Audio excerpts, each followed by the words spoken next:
ng mga ka-LG.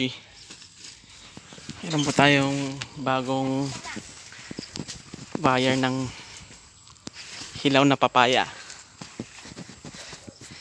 Okay, dito po sila.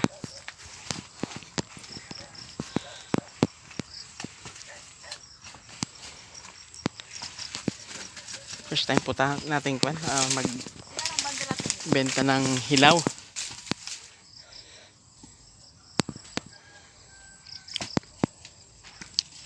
Alam nyo kasi pag pinagbigyan natin na bigyan sila ng hilaw una para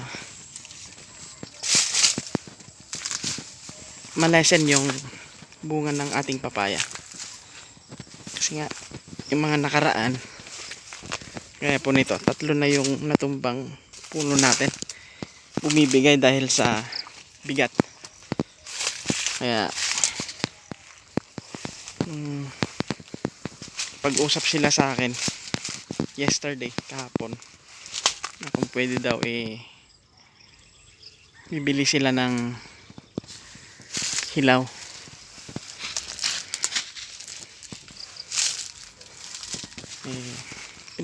Pinagbigyan po natin para sa ganun lalaki yung ating network, dadami yung ating potential na buyer. Okay, pangalawa, para ma-less din yung bunga ng ating papaya, para lalaki pa lalo at maiwasan yung pagtumba. 1, 2, 3, 4 na pala yung natumba na ating papaya, mga ka-LG. So nagbawas po tayo. Ang order nila ngayon is 250 to 200 kilos na hilaw. So sabi ni kuya, mag twice a week daw siya, twice a week. Okay, hindi na ho masama. Kaya mo ng twice a week, kuya? Kaya? Okay. Si kuya pala, siya yung ating new buyer. Taga-saan kayo, kuya? Bayambang. Bayambang.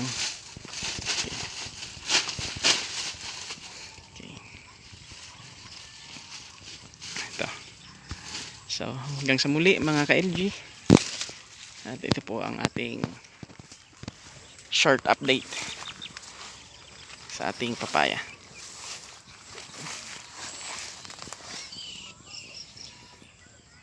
Happy farming and keep safe.